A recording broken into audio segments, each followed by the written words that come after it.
Hello, my dears, and today we look at the summary for relative motion in the fastest manner and with all the greatest details captured. Let's begin. So my dears, यहाँ पे किसी एक object को रोक के दूसरे के motion को देखा जाता है। एक के मोशन को एनालाइज करना में अच्छे से आता है। जीवन की दिक्कत तब शुरू होती है जब दो पार्टिकल्स एक साथ चल रहे होते हैं।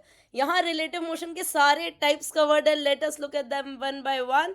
जब आप बी के रिस्पेक्ट में ऑब्जर्व करें ना, आपने सोच लिया बी रुका हुआ है और हम ए को देख रहे हैं, तो हम पोजीशन वेक्टर लिखते हैं position of A minus position of B, और velocity of A with respect to B में भी velocity of A minus velocity of B लिखा जाता है। And similarly for acceleration my dears, first type of question is where you are asked about overtaking, या वो कब साथ में होंगे।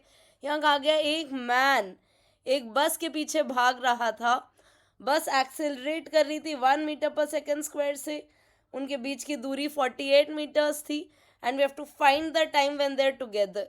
तो ये सवाल बहुत आसान हो सकता है अगर हम सोचें कि बस रुकी हुई है और मैन कितनी देर में आ जाएगा। तो सारी चीज़ें बस के रिस्पेक्ट में कवर कर लेते हैं। दूरी आपको करनी है 48 मीटर्स कवर, मैन को बस के रिस्पेक्ट में अगर बस को रुका हुआ माने तो। इनिशियल वेलोसिटी बस की कुछ है नहीं, तो रिलेटिव वेलोसिटी भी 10 ही रहेगी। और acceleration of man minus acceleration of bus हो जाएगा -1 मीटर पर second square. Yes my dears, अब क्योंकि टाइम की बात हो रही है, we will use S is equal to U T plus half A T square. Relative में भी सारी इक्वेशंस वैलिड है। मोशन अंडर कांस्टेंट एक्सेलरेशन है, ये रही आपकी क्वाड्रेटिक। और इसको सॉल्व करेंगे तो T8 और 12 आएगा। अब कौन सा सिलेक्ट करना है? छोटा वाला रूट। छोटा वाला रूट है 8 सेकेंड्स। 8 सेकेंड पे मैन बस पे पहुंच जाएगा। 12 second is the extra root, जो कि तब आएगा कि अगर वो रुक के फिर वापस आ रहा होता। बट एक बार, ये तो रियलिस्टिक फिजिक्स सिचुएशन है ना, एक बार मैन अगर बस तक पहुंच गया तो फिर तो उसने चढ़ ही जाना है। इन दिस सिचुएशन अगर ये ऐसा होता, एक्चुअली बस रुकी हुई होती और मैन के गिवन वेलोसिटी एंड एक्सेलरेशन होते, तो मैन पहले आगे जाता, रुकता और फिर इस तरफ एक्सेलरेट होता। लेकिन रियलिस्टिक सिनेरियो में 12 सेकेंड्स हमारा रूट वैलिड नहीं है माय डियर फ्रेंड्स। इसी टाइप का एक और सवाल देख लेते हैं। Two man are running with 3 and 2 metre पर सेकेंड, और दोनों का एक्सेलरेशन भी दे दिया 1 and 2। उनके बीच का शॉर्टेस्ट डिस्टेंस, ये बहुत कंफ्यूजिंग हो सकता है अगर एक को ना रोका जाए। फिर से चले, मान लेते हैं बी को रोका, तो ए की वेलोसिटी 3 - 1 मीटर पर सेकेंड है। दिस इज 1 मीटर पर सेकेंड। वेलोसिटी हो गई 2 मीटर पर सेकेंड, और एक्सेलरेशन सब्ट्रैक्ट किया 1 - 2, ये आ गया -1। ठीक है जी। और इनिशियली इनके बीच की दूरी 10 मीटर्स थी। अब बी को क्या लगेगा कि ए कब रुका? एक पल के लिए स्टॉपिंग डिस्टेंस u²/2a से आता है। 2 × 2/2 × 1, तो वो 2 मीटर, अगर बी को हम रुका हुआ माने तो 2 मीटर आगे आके वो पलटी मारेगा। This is 2 metres, whole distance was 10 metre, तो शॉर्टेस्ट डिस्टेंस हो जाएगा 8 मीटर्स। यस माय डियर्स, अगर अगर ये पार्टिकल का शॉर्टेस्ट डिस्टेंस, स्टॉपिंग डिस्टेंस कुछ बड़ा आ रहा होता, तो फिर इनकी टक्कर ही हो रही होती, फिर हम शॉर्टेस्ट डिस्टेंस 0 बोलते। ऐसे हमें अपनी ब्रेन को भी पूरा यूज़ करना है। रेलिवेंट फिजिक्स में एक्चुअली क्या कंडीशन हो रही है वो भी आपको देखना है। अब my dear, shortest distance between two moving objects देखते हैं हम लोग। अगर कोई भी आपका ऑब्जेक्ट किसी लाइन से किसी दूरी पर है, तो आप शॉर्टेस्ट डिस्टेंस कैसे देखते हैं? परपेंडिकुलर डिस्टेंस डाल के देखते हैं। ये पूरे कॉन्सेप्ट में यही चीज़ यूज़ करी जाती है कि shortest distance between two objects कैसे निकालना है। या मैंने पहले एक को रोक के दूसरे को चला के आपको समझाया है। जब आपको ये समझ आ जाएगा माय डियर्स, तो फिर हम दोनों को चलाने वाला एग्जाम्पल देखेंगे। तो मान लेते हैं ए रुका हुआ है और बी ऐसे 4 मीटर पर सेकेंड से चल रहा है। शॉर्टेस्ट डिस्टेंस निकालने के लिए हमको क्या करना पड़ेगा? हमको ए से बी पे परपेंडिकुलर ड्रॉप करना पड़ेगा। यस, और वो परपेंडिकुलर हमारा जो परपेंडिकुलर दूरी है वो शॉर्टेस्ट डिस्टेंस होगी। और उस दूरी पर हम कितनी देर में पहुंचेंगे, ये दो सवाल शॉर्टेस्ट डिस्टेंस वाली कैटेगरी में पूछे जाते हैं. सो माय डियर फ्रेंड्स, हमारे पास ए बी से कितनी दूरी पर है हमें यह जानना है. दिस इज 4 मीटर पर सेकेंड. ये 4 मीटर पर सेकेंड से जा रहा है. ये दूरी आपको 20 पता है. अगर ये एंगल 30 डिग्री है, ये परपेंडिकुलर है, तो माय डियर्स देखो जी, ये 60 और ये 30 हो जाएगा. और ये वाली दूरी शॉर्टेस्ट डिस्टेंस आपको कैसे मिलेगी, 20 cos 30 से मिलेगी. और कितने टाइम में आप यहाँ पहुँचेंगे, टाइम कैसे मिलेगा, टाइम मिलेगा डिस्टेंस अपॉन स्पीड से. Distance is 20 sin 30 and speed is 4. You will get it as 2.5 seconds. ये तब की बात थी जब एक चल रहा है, एक रुका हुआ है. अब हम वो सवाल करते हैं जहाँ हम दोनों को चला रहे हैं. तो ए भी चल रहा है, बी भी चल रहा है. इंग्लिश में लिखा हुआ होगा, तसल्ली से उसको समझ के ड्रॉ कर लेना, डरना नहीं. आप सबको अच्छे से इंग्लिश आती है. Believe in your self. तो अब हमने क्या किया कि हमने ए को रोक लिया जी. तो जिसको रोकेंगे उसकी इक्वल अपोजिट वेलोसिटी दोनों को देंगे. 6 और 8 का रिजल्टेंट हमें 10 मिल जाएगा. यस. अब ए रुका हुआ है इससे 40 मीटर दूर, बी 10 मीटर पर सेकेंड से जा रहा है, और ये एंगल 10 और 8 के बीच वाला एंगल हमारा है 37 डिग्री. तो माय डियर्स ये एंगल भी 37 होगा. और अब ये शॉर्टेस्ट डिस्टेंस है, वो कैसे मिलेगा, ये 40 ये 37. 40 cos 37 is the shortest distance. और टाइम कितना लगा, distance upon speed, 40 sin 37 divided by speed जो कि 10 है. माय डियर्स 2.4 सेकेंड्स में आप ए से क्लोजेस्ट हो जाओगे. अगले सवाल रेन मैन प्रॉब्लम्स पे बनते हैं. यहाँ velocity of rain, velocity of man दोनों विद रिस्पेक्ट टू ग्राउंड होता है. और वी आर एम वेक्टर की वेलोसिटी ऑफ रेन मैन को कैसे दिखाई दे रही है, वो आपको कैसे मिलती है, velocity of rain minus velocity of man vectorially करके. अब इसका जो भी डायरेक्शन है माय डियर्स, वर्टिकल के साथ बारिश उस एंगल पे आती हुई लगती है, तो आपको वर्टिकल से अम्ब्रेला उसी एंगल पर होल्ड करना होता है. अगर सवाल में वी आर वी एम दे के पूछा है एंगल किस तरफ हमें अम्ब्रेला होल्ड करना है, दो ही कैटेगरी के सवाल आते हैं रेन मैन में. पहला तो ये आता है, उसमें वी आर वेक्टर लिखिए, वी एम लिखिए, सब्ट्रैक्ट करिए, एंगल विद वर्टिकल निकालिए, दैट इज द एंगल जिसपे आपको अपना अम्ब्रेला घुमा के पकड़ना है. दूसरा सवाल ये आता है कि वो वेलोसिटी ऑफ रेन दे देते हैं, आपको बोल देंगे 5 मीटर पर सेकेंड से 37 डिग्री ईस्ट ऑफ वर्टिकल गिर रही है. तो वो आप प्लॉट कर लेंगे इंग्लिश पढ़ के, इंग्लिश आती है बच्चों, है ना आपको. और वेलोसिटी ऑफ रेन आप वेक्टोरियली लिखेंगे. ठीक है जी. इसका 1 मिनट वाला हैक भी मैं आपको भी बताऊंगी. अब हमको वेलोसिटी ऑफ मैन बतानी कि वो किधर भागे ताकि उसे बारिश वर्टिकल नजर आए. अब मान लीजिए वी आई कैप से भागे और V R vector minus V M vector करिए. अब आपको तो ये V R M vertically downward चाहिए ना, तो उसमें सिर्फ जे कैप होना चाहिए, आई कैप नहीं होना चाहिए. इसको 0 कर दो. इस तरीके में तो थोड़ी मेहनत लगी, इंस्टेंटेनियस राज बताऊं आपको. तो ये वी आर का जो हॉरिजॉन्टल कंपोनेंट है ना जी, यहाँ 3 है. रेन का जो हॉरिजॉन्टल कंपोनेंट है उतनी ही स्पीड से मैन को भगा दीजिए. तो relative velocity of rain with respect to man में ये कंपोनेंट कट जाएगा बच्चों, और आपको सिर्फ 4 इससे गिरती हुई वर्टिकली डाउनवर्ड रेन दिखाई देगी. सिंपल. क्या वेलोसिटी हो ताकि रेन हिट करे वर्टिकली, जो रेन की हॉरिजॉन्टल कंपोनेंट है वही आप मैन को दे दीजिए, खत्म. फिर रेन आपको वर्टिकल दिखाई देगी, है ना मजेदार बात. अब रिवर्स स्विमर प्रॉब्लम्स भाई, इसमें बच्चों को ये समझना होगा कि वी आर क्या है, वी एस क्या है, वी एस आर क्या है.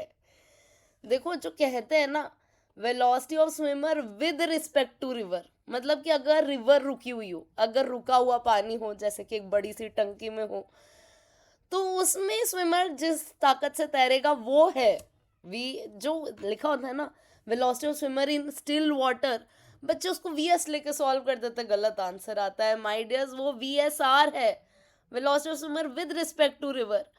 और V R velocity of river है, वो दिया होता है अक्सर सवाल में. और वेलोसिटी ऑफ स्विमर तुम्हें कैसे मिलेगा, देखो V S R V S minus V R है. वेलोसिटी ऑफ स्विमर मिलेगा, ये फिजिक्स के हिसाब से हम सोच के भी बता सकते हैं, ये तो मैथमेटिकली दिख रहा है, V S R plus V R. भाई स्विमर कहाँ जाएगा नेट, जहाँ नदी उसे ले जाना चाह रही है और जहाँ वो जाने का एफर्ट मार रहा है, उन दोनों के रिजल्टेंट के अलोंग जाएगा माय डियर्स। यस, सो ये बात का ध्यान रखना है कि स्विमर कहाँ जाएगा तुम्हारा, इन दोनों के रिजल्टेंट के along. Velocity of swimmer with respect to river, अगर रिवर रुकी हुई होती तो वो कहाँ तैरने का एफर्ट मार रहा था, नदी कहाँ उसको ले जा रही है, इन दोनों के बीच में कहीं वो जाएगा, क्योंकि रिजल्टेंट लेना पड़ेगा आपको।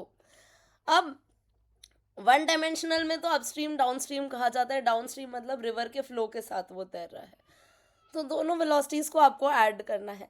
अपस्ट्रीम मतलब रिवर के फ्लो के अपोजिट आपका स्विमर तैर रहा है, तो आपको वेलोसिटीज को सब्ट्रैक्ट करना होता है, नेट जो भी वेलोसिटी बढ़ी है वो उस तरफ जाएगा। ये अपस्ट्रीम डाउनस्ट्रीम का मतलब है। अब आते हैं 2D रिवर स्विमर पे। देखो ये जो लिखा हुआ है ना, ये सब देख के बड़ा कॉम्प्लिकेटेड लगता है, पर अगर तुम बात समझो तो बात बहुत आसान है। तुम्हें विड्थ दी हुई होती है सवाल में, और तुम्हें वेलोसिटी ऑफ रिवर भी दी हुई होती है, ठीक है। और ये पूछा जा सकता है कि स्विमर किस तरफ तैरे, डिफरेंट वैरायटीज़ के सवाल होते हैं। अभी फ़िलहाल हम स्विमर की वेलोसिटी कुछ मान लेते हैं, हमें वी पता है और ये एंगल को हम थीटा मान लेते हैं। तो हम वेलोसिटी ऑफ स्विमर को कैसे लिखेंगे, इन दोनों का रिजल्टेंट है वो। हम वेलोसिटी ऑफ रिवर को लिखेंगे वेक्टोरियली, वो कितना है, यू आई कैप है, ठीक है जी। और velocity of swimmer with respect to river के कंपोनेंट निकाल लेंगे, तो ये v है ना वैल्यू, ये हो जाएगा minus V sine theta I cap plus V cos theta J cap.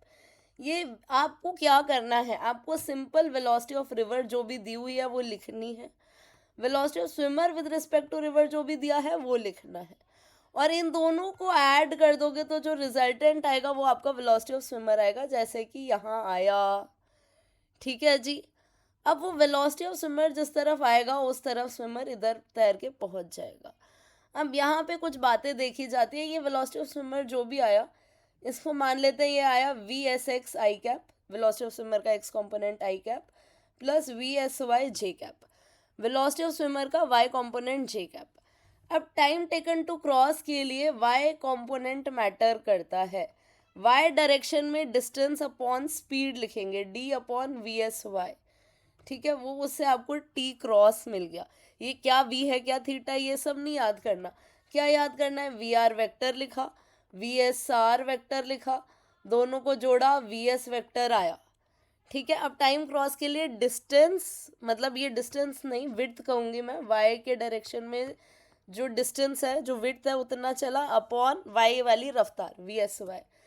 Drift कैसे आई दोस्तों, ड्रिफ्ट एक्स जो है, एक्स के अलोंग लिखेंगे। अब एक्स के अलोंग जो दूरी है वो कैसे आएगी, स्पीड इनटू टाइम, स्पीड है वी एस एक्स, और टाइम तुमने कितना निकाला, टी क्रॉस निकाला दोस्तों। ड्रिफ्ट और विड्थ दोनों पता चल गई। कोई पूछे नदी में कितना डिस्टेंस चला तुम्हारा स्विमर, तो वो डिस्टेंस कैसे मिलेगा, under root W square plus X square, अरे पाइथागोरस थ्योरम है माय डियर फ्रेंड्स। ये ड्रिफ्ट है एक्स, ये विड्थ है डब्ल्यू, डिस्टेंस कितना होगा, under root W square plus X square. Simple सी बात है, एकदम सिंपल सी अप्रोच। वी आर लिखना, वी एस आर लिखना, जोड़ना, टी क्रॉस के लिए वाई वाला डायरेक्शन देखना, ठीक है, और ड्रिफ्ट के लिए एक्स वाला डायरेक्शन देखना। Is it okay? अगर कोई कहे मिनिमम टाइम में तैराना है तो सारी स्विमर की तैरने की जो भी एफर्ट है वो इस तरफ होना चाहिए, all swimming effort has to be in this direction, swimming effort इस तरफ होना चाहिए, मतलब वी एस आर पूरा का पूरा इस तरफ होना चाहिए। स्विमर को परपेंडिकुलर टू रिवर फ्लो तैरना होगा, यस। और वो मिनिमम टाइम फिर डब्ल्यू बाई वी से आ जाएगा। इस केस में ड्रिफ्ट कितनी होगी, velocity of river you x के अलोंग, वी एस एक्स तुम्हें यू से मिलेगा, यू इंटू टी क्रॉस। भाई जब वो स्विमर पूरा वी से इधर तैर रहा है इस तरफ, तो सिर्फ नदी की ही वेलोसिटी है, यू है। अगला सवाल आता है ज़ीरो ड्रिफ्ट वाला, कि अगर ड्रिफ्ट ज़ीरो हो तो स्विमर किधर तैरे। जी अगर ड्रिफ्ट ज़ीरो हो तो स्विमर ऐसे तैरे कि वी एस आर, ये वी एस आर है, ये वी आर है, इन दोनों का रिजल्टेंट वाई के अलोंग है। इसका मतलब जो ये कंपोनेंट है ना, v साइन थीटा, ये कैंसिल करना पड़ेगा u को. So to solve it we will say v sine theta is equal to u. ये तभी पॉसिबल है जब स्विमर की वेलोसिटी रिवर की वेलोसिटी से ज़्यादा हो. वी आर से ज़्यादा होना चाहिए. VSR must be greater than VR for this my dears. तभी आप क्रॉस कर पाएंगे ज़ीरो ड्रिफ्ट के साथ. नहीं तो फिर मिनिमम ड्रिफ्ट का सवाल बनता है, उसमें ड्रिफ्ट लिख के डिफ्रेंशिएट करना पड़ता है एंगल के साथ, वो ज़ीरो करना पड़ता है. अगर नदी ज़्यादा तेज़ बह रही है तो ज़ीरो ड्रिफ्ट नहीं हो पाएगी. अगर U और V बराबर है तो मैन मतलब पूरा ऐसे लेट जाएगा तो भी तो फिर क्रॉस नहीं कर पाएगा ना, उसको ज़ीरो ड्रिफ्ट नहीं हो पाएगी. U लेस देन V में ही ज़ीरो ड्रिफ्ट पॉसिबल है. अब एक तरीके का सवाल ये भी आता है कि स्विमर यहाँ से चल रहा है और उसको P पे ही पहुँचना है, VS इसी डायरेक्शन में होना चाहिए. तो यार VR तो तुम्हें दिया हुआ है, VSR का तुम कुछ वैल्यू मान लो. ठीक है, अब VSR और VR का जो कंपोनेंट है ना परपेंडिकुलर टू OP, VSR और VR का रिजल्टेंट VS इसी तरफ आना चाहिए. अगर रिजल्टेंट इस तरफ आ रहा है मतलब इसके जो परपेंडिकुलर कंपोनेंट्स है OP से परपेंडिकुलर वो कैंसिल आउट हो रहे हैं. Is it okay? Suppose angles को रीनेम करते हैं, ये पूरा एंगल अल्फा है और ये पूरा एंगल बीटा है. तो ये वेलोसिटी V है, ये वेलोसिटी U है. V साइन अल्फा जो इस तरफ कंपोनेंट आएगा that would be V sine alpha. जो इस तरफ कंपोनेंट आएगा वो होगा U साइन बीटा. वो दोनों बराबर होने चाहिए बच्चों, तभी वो OP के अलोंग जाएगा. और इस तरफ दोनों कंपोनेंट्स ऐड होने चाहिए, V cos अल्फा और U cos beta. Resultant has to be along OP if you have to reach along OP, मतलब उसी लाइन पे चल के P पे जाना है, ये सवाल है. तो हमके परपेंडिकुलर वाले दोनों कंपोनेंट्स कैंसिल होने चाहिए, तभी आपका V का परपेंडिकुलर इसका परपेंडिकुलर कंपोनेंट इधर और U का परपेंडिकुलर कंपोनेंट इधर, this has to cancel each other. Resultant इसी तरफ तब आएगा. और टाइम हमको निकालना है तो कैसे आएगा? Distance upon speed. वो स्पीड कैसे लिखोगे? V cos alpha plus U cos beta. Is it okay? चलिए अब एक बड़ी क्लासिक बर्ड ट्रेन प्रॉब्लम होती है. दो और कैटेगरी के सवाल देख लेते हैं. तो कहा जाता है यहाँ से ट्रेन आ रही थी, यहाँ से ट्रेन आ रही थी. एक चिड़िया थी जो यहाँ से यहाँ उड़ रही थी, उधर पहुँचती पलटती, इधर पहुँचती पलटती, पलटती पलटती, जब तक सैंडविच नहीं हो गई. तो कहा जाता है कितनी देर ये चिड़िया उड़ी, कितनी देर चिड़िया उड़ी? Distance upon velocity of approach, L by velocity of approach is 2U. इतनी देर ये चिड़िया उड़ी. और कितनी दूरी उड़ी? तो distance is equal to speed into time. चिड़िया की स्पीड है W times L by 2U. Finally जो एक और आपका पूछा जाता है category, that is about particles heading one another. ठीक है, ये पार्टिकल्स हमेशा एक दूसरे की तरफ हेड करते करते पूछा जाता है when and where will they meet. तो ये एक दूसरे की तरफ हेड करते करते सिमेट्रिकली सेंटर पे मिलते हैं. जो ज्योमेट्रिकल सेंटर है हेक्सागन का, स्क्वायर का, ट्रायंगल का, इन्हीं तीन केस में पूछा जाता है उसके ज्योमेट्रिकल सेंटर में मिलेंगे.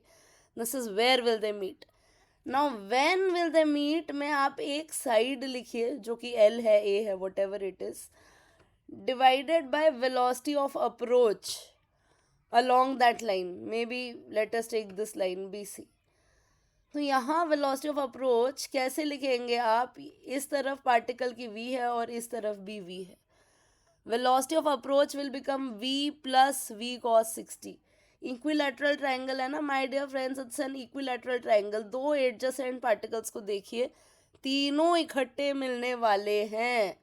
तो आपको बस एडजेसेंट वालों को देखना है. और क्या ट्रायंगल का ओरिएंटेशन चेंज हो रहा है बस. V प्लस V cos 60 आपको वेलोसिटी ऑफ अप्रोच में लिखना है, तो वो 3V/2 हो जाएगा. स्क्वायर के केस में आपकी वेलोसिटी ऑफ अप्रोच यहाँ V प्लस V cos 90 हो जाएगा. वो तो सिर्फ वेलोसिटी ऑफ अप्रोच इस डायरेक्शन में V ही रहेगी. सो ईयर टाइम हो जाता है ए बाय वी, और अगर रेगुलर हेक्सागन है तो my dears V minus V by two हो जाएगा, क्योंकि हेक्सागन में दूसरा पार्टिकल का जो cos 60 है वो अवे ही आ रहा है. So it will become a upon V by two. These are the standard questions of relative motion जो पूछे जाते हैं. All the best, study well, God bless you, may you rise and shine.